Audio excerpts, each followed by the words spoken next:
China میں پچھلی صدی میں ایک زلزلہ آیا تھا جس میں کئی لاکھ آدمی موت کی آغوش میں چلے گئے۔ ایک بڑی بلڈنگ تھی، اس کا ملبہ ہٹانے میں کئی دن لگ گئے تو نیچے ایک جگہ کنکریٹ سلیب گری ہوئی تھی۔ اس کے نیچے ایک عورت کو بے ہوش دیکھا گیا۔ ایک بچہ اس کے ساتھ لیٹا ہوا تھا۔ ہاسپٹل لے گئے، ٹریٹمنٹ ہوئی۔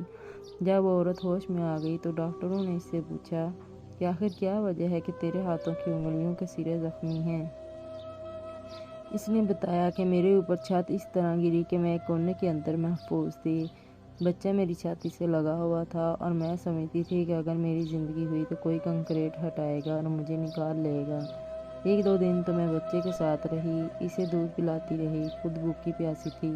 اب میرے اپنے سینے میں دودھ ختم ہو گیا۔ میرا بچہ روتا، میں اسے بہلاتی، لیکن بچے کا رونا مجھ سے برداشت نہیں ہوتا تھا۔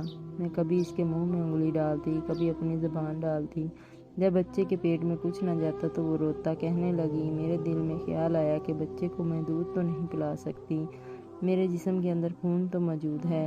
میں نے اپنے ہاتھ کی انگلی کو دانتوں سے کاٹا اور جب اس میں سے خون ٹپکنے لگا تو میں نے وہ انگلی بچے کے منہ میں ڈال دی۔ بچے نے چوسنا شروع کر دیا۔ جب بچے کے پیٹ میں کچھ جانے لگا تو یہ خاموش ہوا۔